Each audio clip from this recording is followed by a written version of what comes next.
Em primeiro lugar, quero agradecer imensamente, né, na pessoa do professor Pedro Tavares, esse momento, né, que podemos aqui estar para poder compartilhar as nossas investigações, os nossos trabalhos de pesquisa, e também agradecer à Universidade do Porto e ao CITSEM, né, e um agradecimento especial aos meus colegas que compõem essa mesa, Emily, Fabrício, Tânia, Leonardo, e a todos que estão nos acompanhando. Muito obrigada. Essa comunicação, do mesmo modo que Fabrício, né, eu tentei sistematizar um pouco por escrito, para que a gente não se perdesse no tempo, e da mesma forma como Fabrício salientou, essa comunicação, ela é parte integrante do capítulo, né, intitulado Dietário e a Escrita Beneditina na Bahia, nos tempos da colônia e do Império, que foi publicado no livro Dos Caminhos da Religião e Religiosidade no Mundo Atlântico, o ano passado, pela editora Saga, né, que foi uma das atividades do grupo de pesquisa do qual fazemos parte. E também é parte integrante da minha tese de doutorado, que se intitula Ler e Escrever conforme a Regra, Cultura Escrita e a Ordem de São Bento na Bahia no século XIX. Portanto, é uma investigação que busca, né, as aproximações entre a história religiosa e a história da cultura escrita, né, ao tratar das práticas de escrita e de leitura dos monges beneditinos, bem como os usos sociais do livro e das noções de produção, de recepção, de circulação e de conservação da memória. Assim, apresentaremos nessa comunicação as possibilidades de análise do dietário como uma fonte de pesquisa vinculada ao mosteiro beneditino que, na Bahia, preservou práticas de escrita e de leitura que circulavam nos mosteiros lusitanos. As experiências desenvolvidas no Mosteiro de São Bento, na Bahia, desde sua fundação em 1582 até o século XIX, podem ser reveladoras do viver religioso dentro da comunidade cenobita e de suas relações com a sociedade baiana ao longo do tempo. Dentre as diversas experiências de escrita dos monges beneditinos, selecionamos, de forma proposital, o dietário para esta comunicação, porque é um livro composto por 2 volumes, né, e que contém a narrativa das trajetórias dos monges beneditinos que viveram e morreram no cenóbio baiano, num período que se estende do século XVII ao século XX. Para efeito de distinção dos 2 volumes referidos, vamos denominar simplesmente o Dietário 1 e o Dietário 2, quando nos referirmos ao primeiro e ao segundo volume. Embora fosse atribuição do cronista da ordem realizar os registros do dietário, essa narrativa não foi intitulada crônica. Ao pesquisar a origem do termo dietário, Geraldo José Coelho Dias afirma tratar-se de um diário, ou seja, o livro da crônica do dia a dia. A exigência da escrita dos dietários nos mosteiros beneditinos da congregação foi regulado pela pastoral do abade geral Dom Frei Bernardo da Esperança Teles, em 1797. No dietário do mosteiro de Tibães, que é a casa-mãe, né, da ordem beneditina no Brasil, foi escrito entre 1798 e 1829, os monges registravam o cotidiano do seu mosteiro, segundo a pesquisa de Geraldo Dias. Na primeira parte do dietário baiano, o cronista fez um registro geral sobre a fundação da casa e das atividades dos prelados.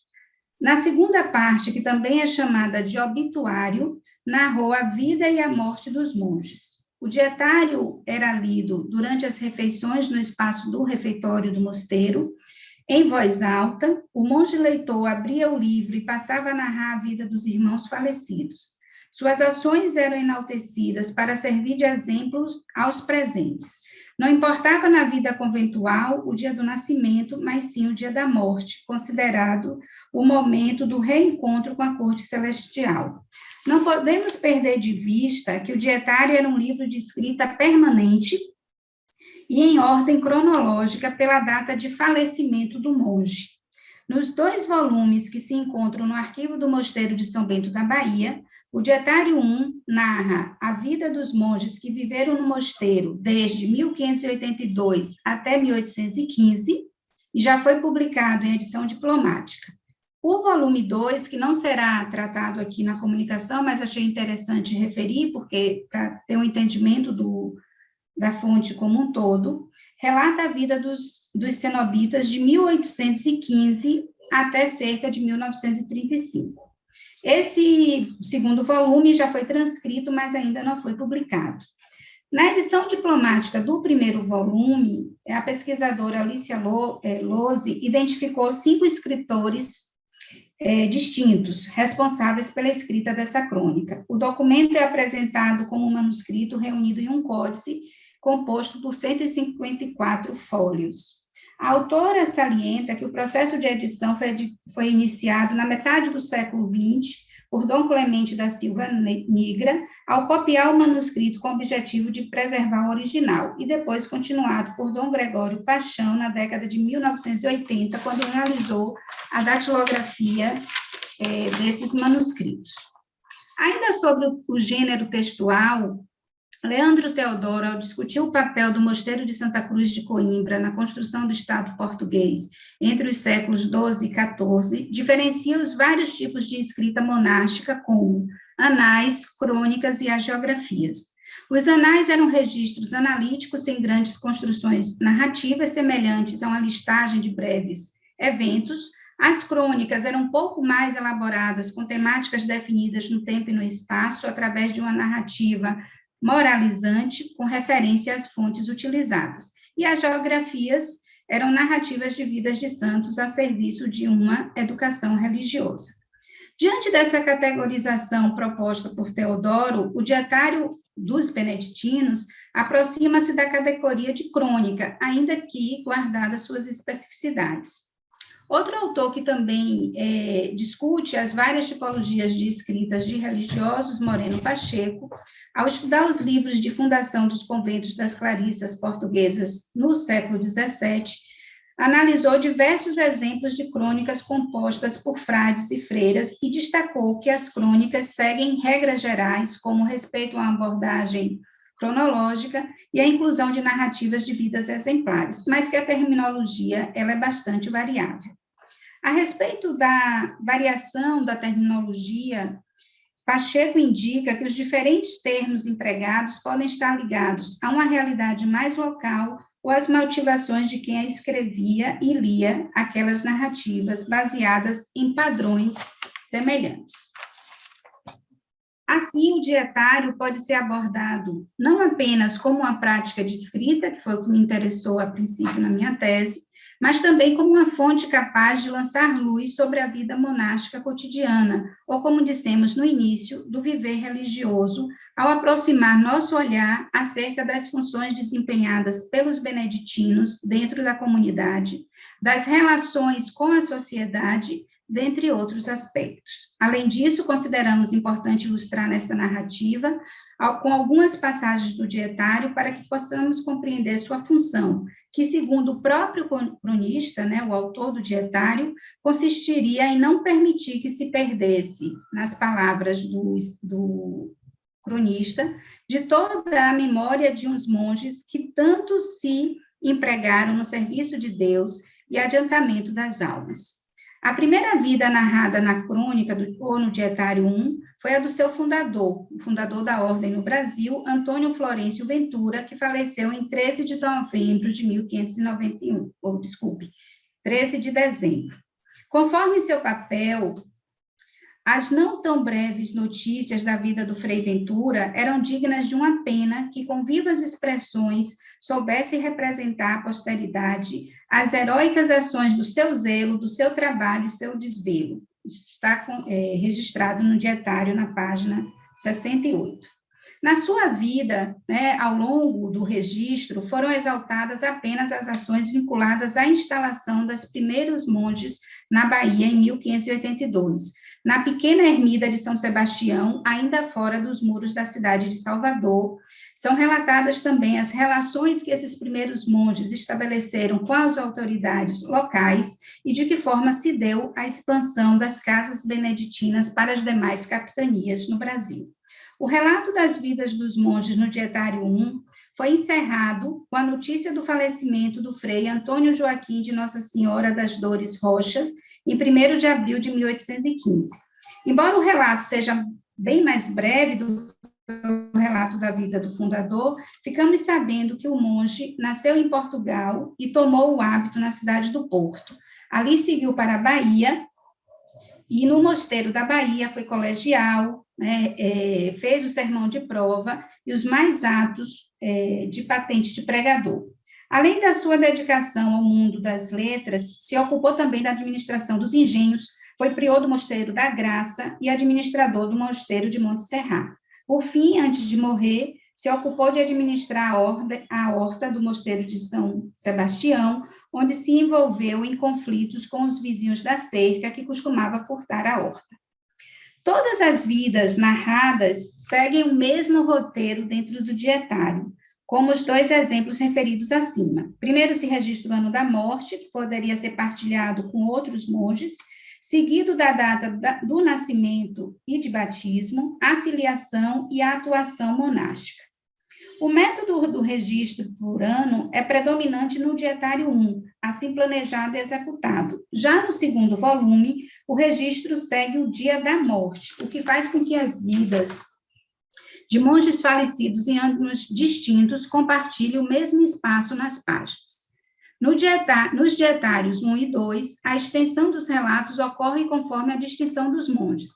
Assim, temos vidas narradas em poucas linhas e vidas que tomam diversos fólios. Outra tradição de escrita mantida nos 2 volumes é o registro do nome do abade associado à data do falecimento do monge, acentuando-se a antiguidade no cenóbio ao mencionar a ordem do falecimento segundo a data da fundação da província do Brasil e da congregação brasileira.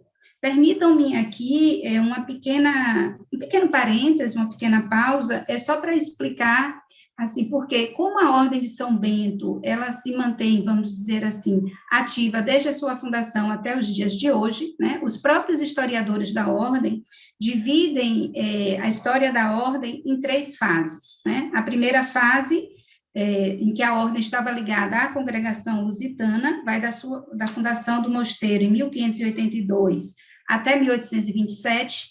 Em 1827, após a independência do Brasil, ocorre a fundação da Congregação Brasileira, que subsiste até 1890, né? Com a chegada da República no Brasil, em 1889, há um grande declínio das ordens religiosas no Brasil. E aí a restauração ocorre a partir de 1890, da Ordem Beneditina, agora ligada ao mosteiro alemão de Bellron. Então, portanto, a história da Ordem de São Bento no Brasil é marcada por essas 3 fases.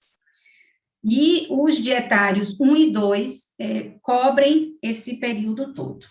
A análise do Dietário 1 ajuda a compreender aspectos da escrita monástica, em especial quanto à sua estrutura de crônica, apresentando a vida do monge, informando dados biográficos, ações dentro da ordem.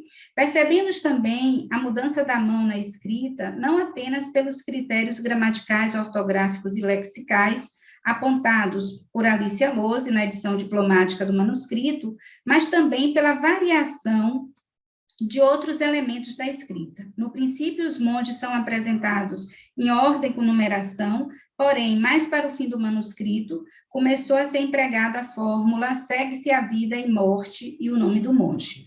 A escrita da crônica era uma tarefa desempenhada por um determinado monge a pedido do abade. O cronista poderia ter pendor ou não para a escrita. A variação do relato, portanto, nos parece dependeria não apenas das realizações do monge biografado, mas também das relações e das representações que o cronista e a comunidade poderiam ter com respeito à memória do irmão de hábito, cuja vida era relatada. No Dietário 1, foram narradas as vidas de 285 monges que morreram no Mosteiro da Bahia, assim como daqueles que ali viveram e faleceram em outro local, sendo transladados depois. O caráter da exemplaridade da vida monástica é muito enfatizado.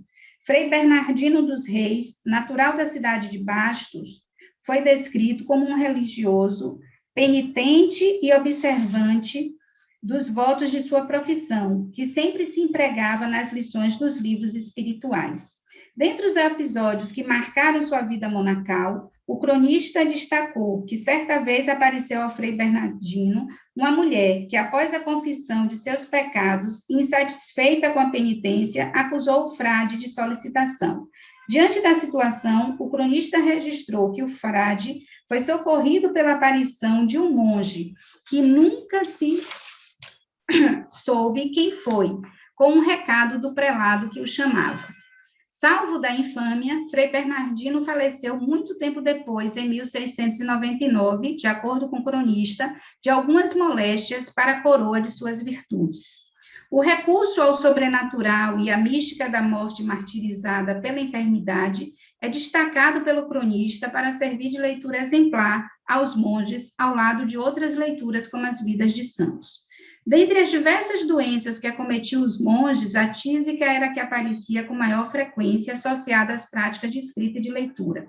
E aí temos vários exemplos, como o Frei Rafael da Trindade, natural da cidade da Bahia, que se tornou beneditino e fez seus estudos no Colégio da Graça, de onde saiu tão aproveitado que mereceu ser nomeado pregador, devido às suas aplicações às leituras. Outra vida dedicada à escrita foi a do monge José de Maria Jesus, natural da cidade de Cairu, também aqui na Bahia. Ordenado em Buenos Aires e depois no Mosteiro do Rio de Janeiro, passou de aluno a mestre, lecionando nos cursos de filosofia e teologia em reconhecimento de suas capacidades para os exercícios literários. Entretanto, o maior destaque que recebeu em sua breve biografia se deveu ao fato de ter sido o primeiro cronista que deu princípio à crônica da província, e tendo ele feito o relato dos 44 monges da sua ordem. O segundo cronista que podemos identificar dentro da escrita do Dietário foi o Frei Bernardo da Encarnação, natural da cidade do Porto, após ter ocupado diversos cargos de abade e presidente nos mosteiros do Rio de Janeiro, da Paraíba e de Pernambuco. Ele retornou à Bahia, onde continuou a escrever a crônica da província e as vidas dos monges, desde o 45º até o 217, né? Para o cronista, tal tarefa era realizada à custa de muito trabalho e muito desvelo em descobrir notícias antigas, umas adquiridas por tradição, outras pela incansável aplicação à leitura dos muitos livros velhos e papéis antigos, citando o próprio Dietário. Esses papéis e livros antigos estavam custodiados nos mosteiros da província do Brasil. Ocupado nesses nobres exercícios, Frei Bernardo adoeceu e morreu em 1766. No Dietário, a gente não encontramos referência a quem deu seguimento à crônica, apenas ao primeiro e segundo cronista. Diante de um livro no qual se registrava a vida e a morte dos monges beneditinos, cabe questionarmos o que motivava a sua escrita. Se, de um lado, encontramos no Dietário o elogio de vidas dedicadas ao mosteiro e aos irmãos de hábito, fosse no púlpito, no confessionário ou no colégio, ou ainda na administração da casa e dos bens pertencentes à ordem, de outro lado, observa-se o registro das vidas daqueles poucos zelosos com sua condição monástica. A escrita do Dietário se reveste, portanto, de uma perspectiva moralizante e pedagógica, com o fim de educar os monges através dos exemplos de vida narrados no livro. A hora mais aguardada pela comunidade cenobita deveria ser preparada ao longo da vida, com dedicação às orações e às ocupações definidas dentro dos mosteiros por seus superiores, de maneira a garantir a harmonia disciplinada. Ao fugir desse modelo de vida, o Frei Manuel de São Caetano, por exemplo, é lembrado no Dietário apenas por sua morte em 1812, pois não teria tido uma vida edificante. Nascido em Cachoeira, era filho do capitão-mor da vila de Jacobina. Tomou o hábito beneditino e, 13 anos depois, pediu breve de secularização, alcançando apenas uma licença. A propósito de visitar sua mãe, já viúva, fez as suas despedidas do mosteiro, acompanhado de uma excessiva alegria que lhe saltava ao rosto, narra o cronista. Embarcou no cais de Santa Bárbara, na cidade da Bahia, mas, nas palavras do cronista, a morte, que ia escondida no seu seio, segurou a sua presa poucos minutos antes, depois de ter se metido no barco. E no momento em que jogava as cartas com outros companheiros de viagem, um agudo grito foi sinal do ataque e a perda da vida se seguiu imediatamente. Fecha aspas. Debalde as tentativas de socorro, o Frei Manuel retornou defunto ao mosteiro, deixando a todos os monges consternados e espavoridos, e ao mesmo tempo instruídos com seu triste exemplo da necessidade de andarmos sempre aparelhados, pois, a não estarem vigilantes, serão infalivelmente desgraçados, concluiu o cronista no Dietário 1. A propósito de ter muito pouco a contar da vida do Frei Manuel, o dietarista aproveitou para instruir os irmãos de hábito sobre as cautelas que devem ser tomadas para uma morte esperada por um religioso. Aparelhar-se pode ser entendido como estar pronto para morrer, tendo a confissão em dia, as obrigações cumpridas segundo a disciplina da vida monacal. Podemos perceber também que a ameaça da secularização começava a rodear o mosteiro e, ao adentrar o século XIX, este foi um dos males mais temidos. Muito obrigada a todos pela atenção.